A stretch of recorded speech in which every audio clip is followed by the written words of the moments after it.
Bonjour à tous et bienvenue pour le troisième numéro de Shoujo Vorace, la chronique vidéo Made in Akata, pour vous parler exclusivement de shoujo manga.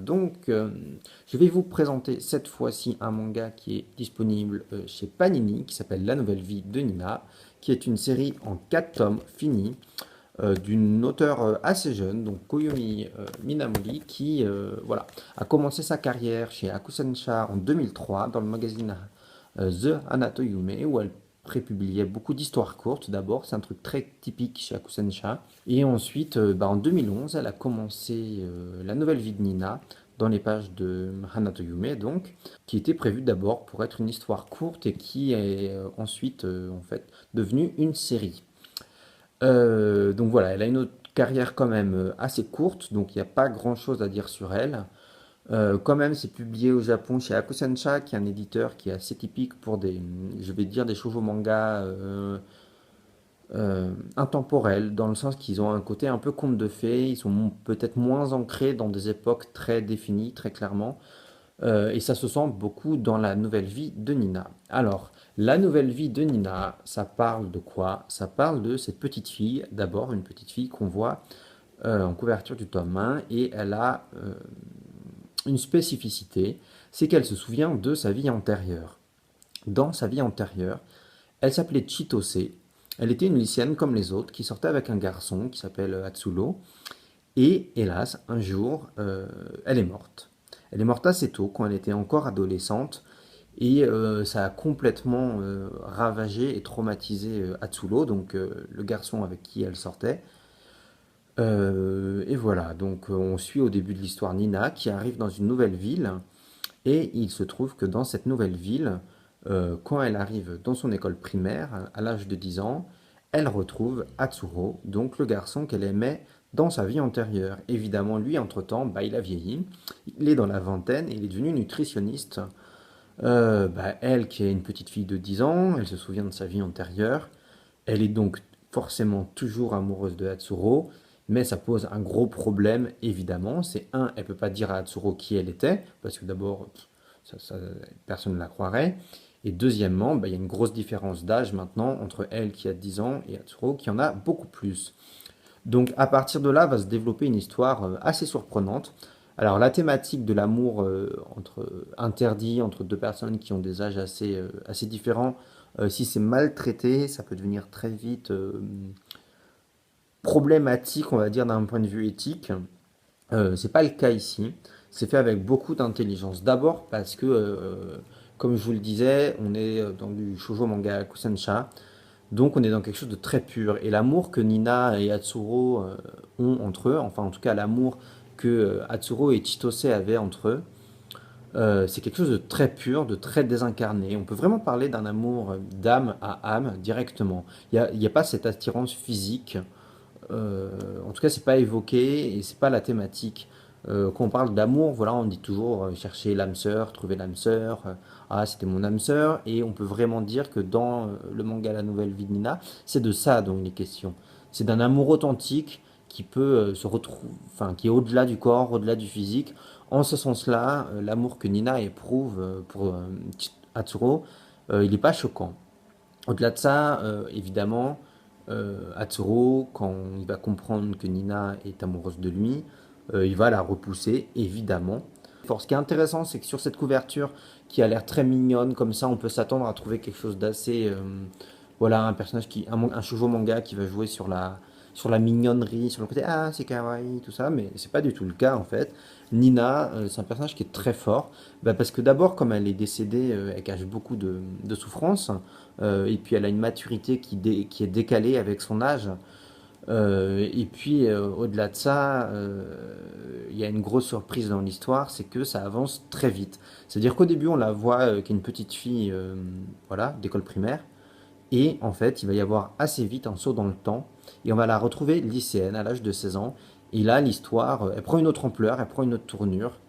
Surtout que, bon, je vais être obligé de vous spoiler un petit peu pour vous parler bien de ce manga, mais aussi, après le saut dans le temps où elle devient lycéenne, elle va devoir déménager et aller à Hokkaido, et donc quitter Hatsuro.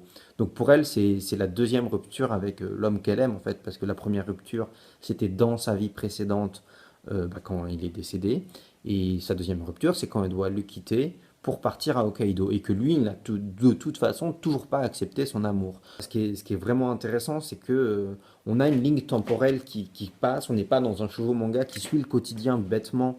Et donc, ce saut dans le temps, il est surprenant parce que on casse avec un shoujo manga où on suit la même ligne temporelle tout le temps, où les personnages n'évoluent pas. Et ça, c'est vraiment agréable. J'ai envie un peu de le comparer à Orange, pas dans l'histoire, mais plutôt parce qu'on a un élément fantastique, à savoir la réincarnation de Nina, qui est vraiment au service des personnages. Donc dans Orange, on a la science-fiction qui sert voilà, aux personnages, l'histoire se déroule sur deux époques. Ben là, c'est un peu pareil, on voit par bribes son passé, la vie qu'elle avait avant, et comment elle souffre en fait de ne pas avoir pu accomplir sa vie, tout simplement parce qu'elle est morte assez tôt.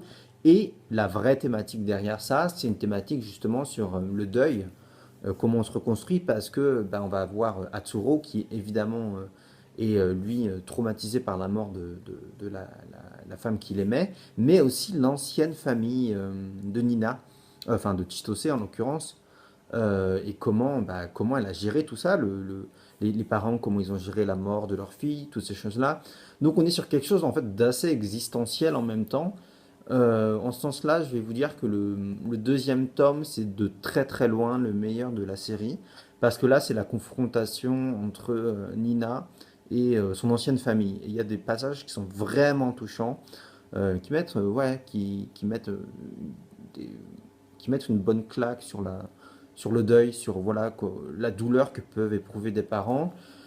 Sur le tome 3, on part sur quelque chose d'un peu plus classique puisque voilà, Nina a réussi à trouver son nouvel équilibre en tant qu'individu et on est sur du shoujo manga un peu classique qui va se diriger petit à petit vers sa conclusion. Je sais qu'au Japon, tout comme en France, c'est un tome qui est un peu décrié par rapport au reste de la série. On perd un peu l'élément fantastique, euh, mais on va dire, on est vraiment dans un développement relationnel des personnages. Donc moi, il m'a de toute façon beaucoup plu. Alors, en ce qui concerne les dessins et la mise en page, le trait de l'auteur est assez classique, on va dire, pour du shoujo manga Akusensha. C'est très mignon, c'est assez joli. Les personnages, ils sont bien distincts, donc on n'a pas trop de mal à les reconnaître, ce qui peut arriver parfois dans certains shoujo manga. Là, voilà, c'est plutôt agréable. Le trait est très doux, une mise en page assez éclatée, comme pas mal de shoujo manga. Voilà, ça fait que la narration, elle peut être parfois un peu difficile à suivre si vous n'avez pas l'habitude. À signaler quand même que dans le tome 1 et dans le tome 4, vous avez en fin d'ouvrage des histoires courtes. Voilà. Ça montre bien le talent de l'auteur pour poser des ambiances très douces, très amères. Notamment l'histoire dans le tome 1, d'ailleurs, à la fin, qui est pas vraiment un happy end. Donc c'est plutôt rare dans un shoujo manga. Et ça, je trouve ça assez intéressant. Alors quand même, Quand même. et c'est un gros quand même, je dois vous parler de la version française de Panini. J'ai deux petits problèmes.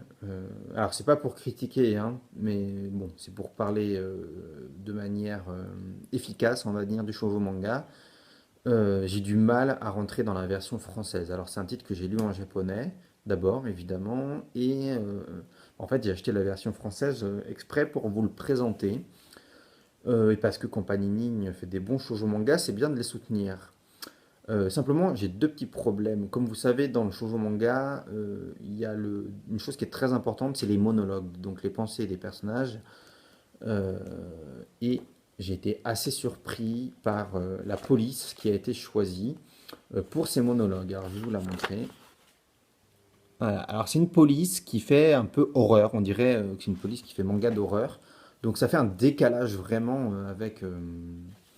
avec l'ambiance très douce, très poétique, très nostalgique du manga. Donc pourquoi avoir mis cette police-là sur les monologues? Et en plus, elle n'est pas en italique.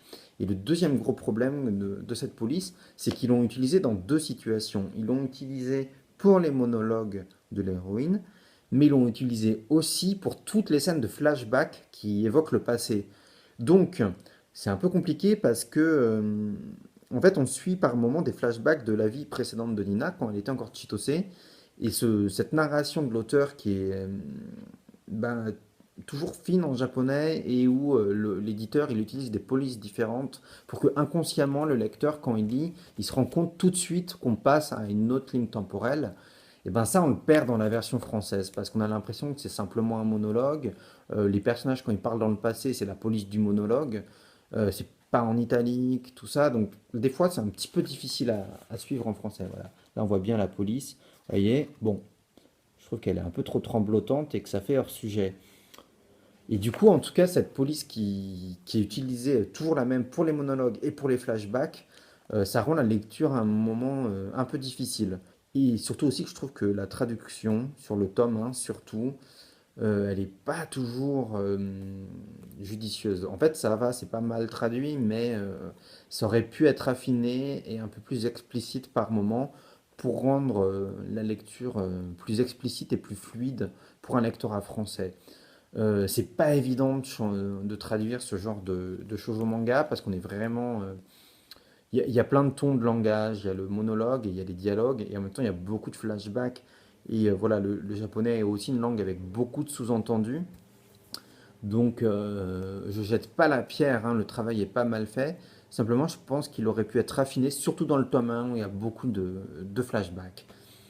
Alors au-delà de ça, je pense que ça vaut le coup pour le lectorat français de faire un effort, de se mettre un peu dedans, de lire ça tranquillement à tête reposée, et on trouve vraiment au fil des tomes une histoire qui se développe et voilà, qui sait toucher avec beaucoup d'émotion et beaucoup de nostalgie, voilà, des sentiments assez durs. En plus, bon, bah, personnellement, j'aime beaucoup quand il y a des petites touches comme ça fantastiques dans un shoujo manga.